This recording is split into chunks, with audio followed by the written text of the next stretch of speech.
Mis padres me trataron como su cajero automático durante años. Usaron mi dinero para pagarle lujos a mi hermana, pero cuando me negué a seguirles dando, me hicieron el villano de la familia. Me llamo Andrés, tengo 27 años, y quiero contarles algo que me marcó y que me persigue hasta hoy. Como mis padres me convirtieron en su cajero automático humano desde que era casi un adolescente. Cuando cumplí 19, conseguí mi primer trabajo formal. No era la gran cosa, un puesto administrativo en una oficina pequeña, pero para mí era todo un logro. Estaba emocionado porque era la primera vez que iba a ganar mi propio dinero. Pensaba en comprarme ropa, ahorrar para un carro usado, quizá hasta pagarme algún curso. Pero apenas recibí mi primera quincena, mi madre, Marcela, me dijo con una sonrisa en la cara: «Hijo, ya que estás trabajando, es hora de que empieces a colaborar en la casa. Aquí todos ponemos de nuestra parte». No sonó mal en ese momento. Yo lo entendí como algo normal, vivo bajo su techo, obvio que tengo que ayudar. Le entregué casi la mitad de mi sueldo, y me quedé con lo justo para el transporte y un par de gustos pequeños. El problema es que no fue una sola vez. Ese primer aporte se convirtió en una obligación permanente. Cada quincena, mi madre me recordaba: «No olvides darnos tu parte, hijo. Tu padre y yo contamos con eso». Lo curioso es que a mi hermana menor, Valeria, nunca le pedían nada. Ella en ese tiempo tenía 14 años y estaba en el colegio, pero con el paso de los años la cosa no cambió. Cuando cumplió 18 y yo ya tenía 23, ella seguía sin aportar un peso, y al contrario, mis padres le pagaban absolutamente todo. Valeria tenía el último iPhone, ropa de marca, salidas con amigas, viajes de vacaciones, y yo, que era el que generaba ingresos, apenas si podía comprarme un par de tenis nuevos cada año. Lo más duro era la forma en que mis padres me lo hacían ver. No era un favor que yo les daba, era como si fuera mi obligación eterna. Mi padre, Héctor, siempre repetía: «Nosotros te dimos la vida, Andrés. Nunca vas a poder pagarnos todo lo que hemos hecho por ti». Y aunque yo sentía que no era justo, me lo creí. Durante años pensé que estaba siendo buen hijo, responsable, agradecido. Me convencí de que mi deber era entregarles mi dinero sin cuestionar nada. Pero poco a poco comencé a notar algo que me dolía más que el dinero: la diferencia de trato con Valeria. A ella le celebraban cada pequeño logro como si fuera un premio Nobel. Si sacaba un 7 en la universidad, le organizaban una cena. Si conseguía un novio nuevo, lo recibían con regalos. En cambio, cuando yo llegaba agotado del trabajo y contaba que me habían dado un bono o un reconocimiento, apenas levantaban la vista del celular para decir: «Ah, qué bien. Entonces este mes puedes dar un poquito más, ¿no?». Era como si mi valor dentro de la familia se redujera únicamente a lo que podía darles económicamente. Yo no era Andrés, el hijo mayor. Era Andrés, la billetera. Y aunque en el fondo me dolía, lo aceptaba. Porque tenía metido en la cabeza que así son las familias, uno tiene que ayudar. Lo que no sabía era que ese sacrificio mío iba a usarse de una forma que me partiría el alma cuando lo descubriera. Con el tiempo, mi vida laboral empezó a mejorar. Pasé de ese primer empleo mal pagado a un puesto mejor en una empresa más grande. No era millonario, pero podía respirar un poco más tranquilo. Pensé que por fin iba a empezar a ahorrar para mis metas, quería independizarme, estudiar un posgrado, viajar. Cosas sencillas, pero mías. Sin embargo, mis padres tenían otros planes para mi dinero.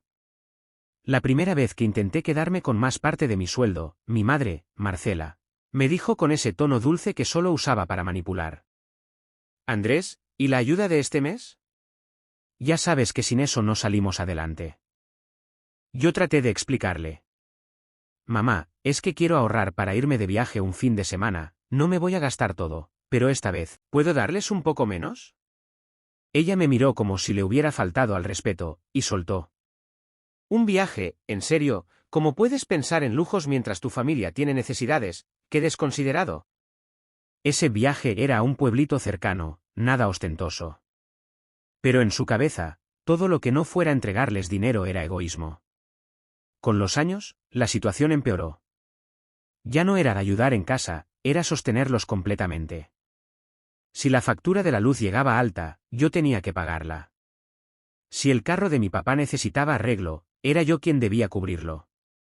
Si mi mamá quería cambiar los muebles, me pedía un préstamo que jamás devolvía.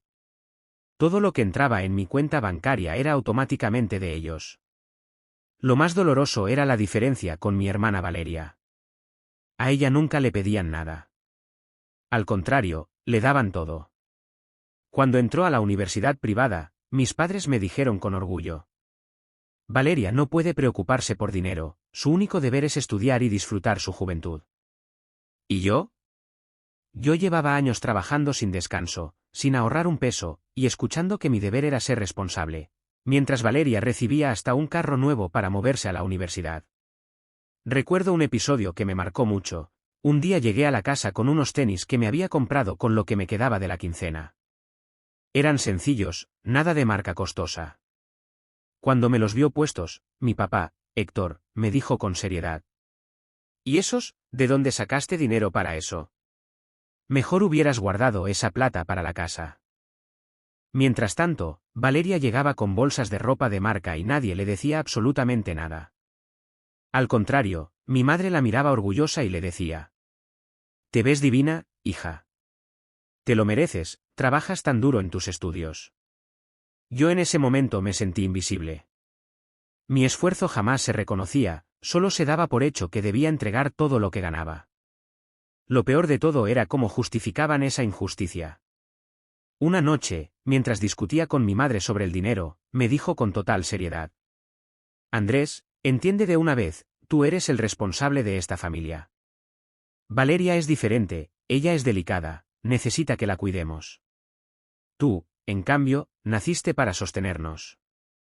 Esa es tu misión». Esa frase me quedó grabada en la mente como una condena. Yo era el responsable, el sostén, el que no podía decir que no. Por mucho tiempo lo acepté, convencido de que era lo correcto. Pero en el fondo, cada vez que veía a mi hermana viajando, estrenando cosas, disfrutando una vida que yo nunca tuve, una rabia silenciosa crecía dentro de mí. Y esa rabia explotó el día que descubrí en que usaban realmente parte de mi dinero. Un sábado en la mañana estaba en la sala de la casa, revisando unos documentos de mi trabajo.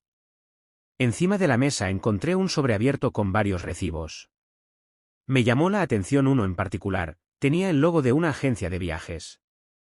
Lo agarré con curiosidad y vi los nombres: Valeria Ramírez y Sebastián López. Mi hermana y su novio. Fruncí el ceño. En la factura decía: paquete todo incluido, Cancún, 7 noches, 2 adultos. Y el precio era prácticamente lo que yo ganaba en 3 meses de trabajo. Me quedé helado. Sentí un vacío en el estómago. Justo en ese momento, mi madre entró a la sala. Yo, todavía con el papel en la mano, le pregunté: «Mamá, ¿esto qué es?». Ella lo miró de reojo, como si no tuviera nada de malo, y me contestó con total naturalidad: «Ah, sí, tu hermana se fue de viaje con Sebastián. Estaban cansados, pobrecitos, y necesitaban relaj». Me quedé en shock. Le volví a preguntar, ahora con un nudo en la garganta: «¿Y quién pagó esto?». Mi madre ni pestañeó. Con toda la calma del mundo dijo: «De tus aportes, hijo. No seas egoísta, tu hermana también merece disfrutar la vida». En ese momento, sentí que algo dentro de mí se quebraba. 8 años entregando mi sueldo, creyendo que estaba ayudando a la casa. Y resulta que estaban usando mi esfuerzo para pagarle vacaciones de lujo a Valeria y su novio. La rabia me nubló. Le grité: «¿Cómo que de mis aportes? Ese dinero es mi trabajo, mi sudor. Yo no me he podido comprar ni una televisión decente y ustedes mandan a Valeria al Caribe como si nada». Mi madre cambió de tono. Dejó de estar tranquila y me miró con ojos fríos. «Baja la voz, Andrés, ¿qué te pasa? ¿Acaso no quieres a tu hermana? Ella es joven, necesita experiencias, necesita ser feliz. Tú en cambio eres fuerte, ya estás hecho para aguantar. No seas envidioso». ¿Envidioso? Esa palabra me taladró la mente. No era envidia. Era dolor, era injusticia, era el sentimiento de haber sido utilizado por las personas que más deberían cuidarme. En ese instante escuché la voz de mi padre desde el comedor: «Andrés, deja de gritar. Si tu hermana se fue de viaje, fue porque se lo merece. No seas ridículo, ¿qué vas a hacer con ese dinero de todas formas? Tú no tienes familia, no tienes hijos. Mejor que se use para algo útil. Esa frase me dejó mudo. Para ellos, yo no tenía derecho a disfrutar de lo que ganaba solo porque no tenía una familia propia que mantener. Me encerré en mi cuarto esa noche con el corazón ardiendo. Me sentía traicionado, humillado. Me miré en el espejo y pensé, no soy su hijo. Soy su billetera con patas. Y aunque intenté calmarme, ese descubrimiento fue la gota que colmó el vaso. Yo ya no podía seguir siendo el cajero automático de mis padres. Lo que vino después fue una explosión que cambiaría para siempre la relación con mi familia. Después de descubrir lo de las vacaciones, no pude dormir en toda la noche. Daba vueltas en la cama, pensando en cada quincena que entregué, en cada vez que renuncié a un gusto, en cómo me trataban como una máquina de dinero. Al día siguiente, decidí que no podía seguir callando. Bajé a la sala, donde estaban mis padres viendo televisión. Valeria todavía estaba de viaje.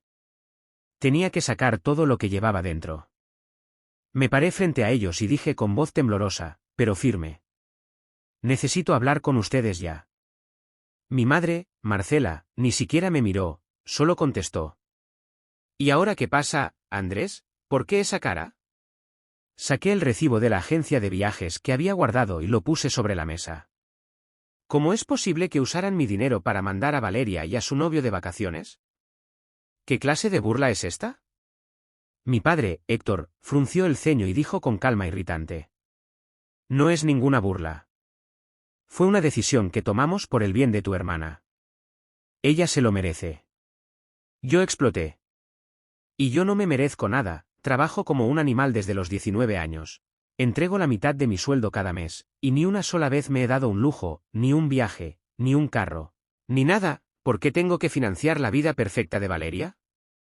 Mi madre por fin me miró, pero no con comprensión, sino con rabia.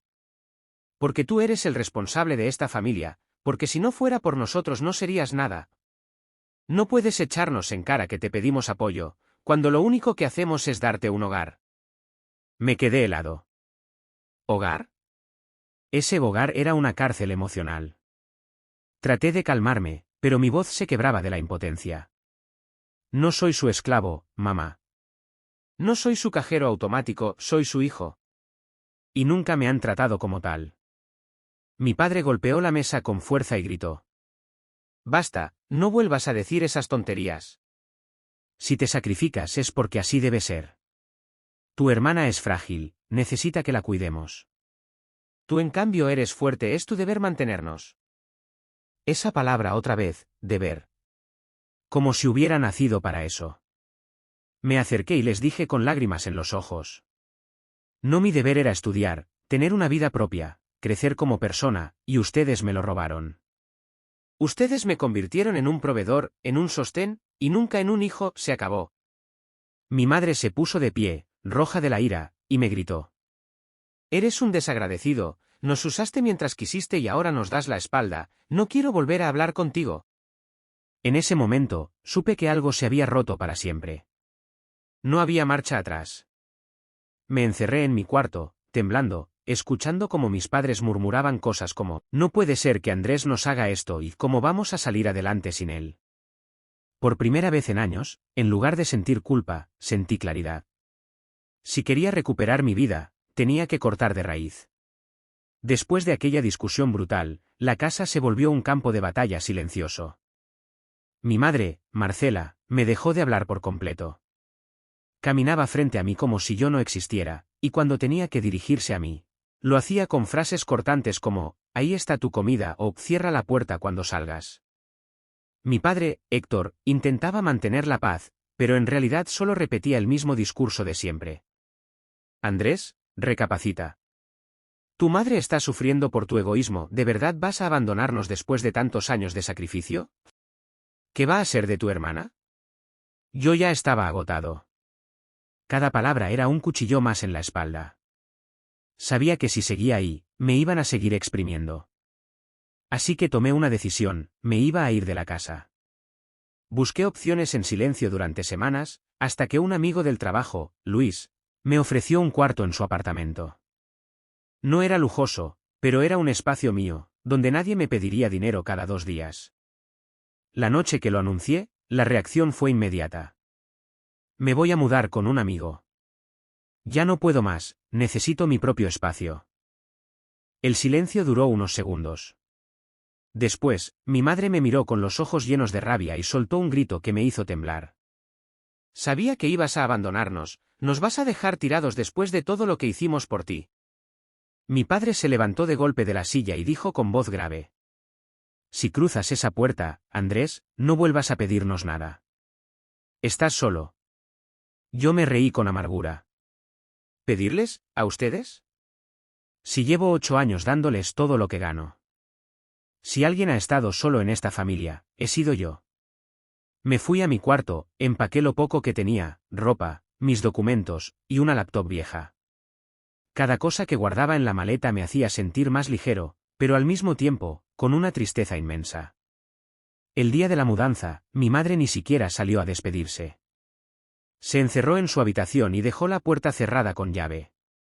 Mi padre solo me miró con decepción y dijo: Ojalá algún día entiendas lo que hiciste. Pero lo peor no fue eso. Lo peor vino después. A los pocos días de haberme mudado con Luis, comenzaron las llamadas. Tíos, primos, incluso mi abuela. Todos con el mismo tono acusador. Andrés, ¿cómo pudiste dejar a tus padres así? Ellos se mataron trabajando por ti y ahora que podían descansar, tú les das la espalda. Eres un malagradecido. Un hijo que abandona a su familia no merece respeto. Me quedaba helado. ¿Cómo podían decir eso si no tenían ni idea de la verdad? ¿Acaso alguien sabía que yo había estado pagando hasta los viajes de mi hermana? No, porque mis padres habían hecho lo que mejor saben hacer, victimizarse. Se habían encargado de pintarme como el malo, el hijo rebelde que los abandonó de un día para otro. Nadie sabía la parte real de la historia, y yo ya no tenía fuerzas para explicarla una y otra vez. El colmo fue una llamada de mi tía Patricia, una de las más cercanas a mi madre. Me dijo con un tono de decepción: Andrés, tu mamá no para de llorar. Dice que la traicionaste, que la dejaste en la miseria. Nunca pensé que fueras capaz de algo así. ¡Qué vergüenza de sobrino! Esa llamada me rompió. Me di cuenta de que no solo había perdido a mis padres, sino también a gran parte de mi familia extendida. Todos me veían como el monstruo que abandonó a los suyos. Pero en el fondo, algo dentro de mí también respiraba libertad. Por primera vez, tenía mi sueldo completo. Por primera vez, podía abrir mi cuenta de banco y no sentir que todo iba a desaparecer en cuestión de horas. Era como salir de una prisión emocional. Aunque las cadenas todavía me dolían en la piel, sabía que había hecho lo correcto. Lo que yo no sabía era que las verdaderas consecuencias apenas estaban por comenzar. Los primeros meses después de mi mudanza fueron un torbellino. Por un lado, sentía un alivio enorme, por fin mi sueldo era mío. Por fin podía comprarme cosas sin sentirme culpable, incluso empecé a ahorrar un poco cada mes. Pero por el otro lado, la culpa que mi familia me echaba encima me hacía dudar de mí mismo. Recibía mensajes de mis tíos, de primos, incluso de vecinos de toda la vida. Todos habían escuchado la misma historia: Andrés abandonó a sus padres. Los dejó en la ruina y encima se fue feliz de la casa. La narrativa que mis padres habían construido me convertía en un villano. Yo era el egoísta, el mal hijo, el que prefería gastar en sí mismo que ayudar a la familia. Nadie sabía que llevaba casi una década financiando a todos, y mucho menos que habían usado mi dinero para los lujos de Valeria. Y hablando de Valeria, ahí empezó la verdadera fractura. Ella regresó de Cancún feliz, con fotos, regalos y 1000 anécdotas. Pero su felicidad se derrumbó en cuanto se enteró de que ese viaje había sido pagado con mi dinero. Eres un desgraciado, ¿cómo te atreves a reclamar por eso, si tú siempre has trabajado para ayudar a la familia? Yo le contesté, cansado. Valeria, ¿te das cuenta de lo que estás diciendo? Mientras tú viajabas y estrenabas ropa, yo no tenía ni para comprarme una televisión. No soy tu banco. No soy tu proveedor. Soy tu hermano. Su respuesta fue como un puñal. Pues para mí nunca fuiste un hermano. Solo alguien amargado que siempre nos envidia. Ojalá no te vuelva a ver. Y cumplió su palabra, me bloqueó de redes sociales. Dejó de hablarme y hasta en reuniones familiares le decía a todos que yo la había traicionado. Mis padres, mientras tanto, se enfrentaban a su nueva realidad, ya no tenían mi dinero. Al principio intentaron mantener la fachada, pero pronto empezaron a notarse los problemas. Ya no podían seguir pagando la universidad privada de Valeria, ni los antojos de mi madre, ni los arreglos del carro de mi padre. Incluso escuché por boca de un primo que habían tenido que pedirle dinero prestado a otros familiares. Lo que más me impactó fue cuando un día recibí un mensaje de mi padre, corto y seco. Hijo, si puedes ayudarnos con algo este mes, tu madre y yo lo agradeceríamos. Lo leí varias veces, incrédulo. Pasaron de exigirme a pedirme ayuda como si fueran víctimas. Me dolió, no voy a mentir. Una parte de mí quería correr a socorrerlos como siempre, pero la otra parte, la que había despertado después de tantos años de abuso, me gritaba, no caigas de nuevo. Ya diste demasiado. Les respondí. Papá, lo siento. No puedo. Necesito mi dinero para mí. Ya no soy su cajero automático. Nunca contestaron. Hoy, meses después, la situación está clara, no tengo relación con mis padres, no tengo relación con Valeria. Y la mitad de mi familia me odia. Sí, me pintan como el malo. Sí, muchos me ven como un monstruo. Pero por primera vez en mi vida, me siento libre. He empezado a ahorrar para mis propios planes. Estoy conociendo gente nueva y hasta pensé en retomar la universidad que dejé en pausa por responsabilidades familiares. A veces me duele no tener familia. A veces extraño lo que pudo haber sido si me hubieran tratado como un hijo y no como una billetera. Pero cuando miro atrás y recuerdo los años en los que entregaba todo sin recibir nada, me digo a mí mismo, hiciste lo correcto. Porque al final entendí algo que quiero dejar grabado aquí. Ser hijo no significa ser esclavo financiero. Ayudar está bien, pero dejar que te usen y te manipulen nunca lo estará. Y así fue como me di cuenta de que para mis padres yo nunca fui un hijo, solo fui su cajero automático. Y cuando dejé de darles dinero, se convirtieron en mis peores jueces. ¿Ustedes qué piensan? ¿Soy el malo por cortarles la ayuda, o era lo justo después de tantos años? Si te gustan estas historias reales llenas de drama familiar, injusticias y finales inesperados, sígueme para más historias así.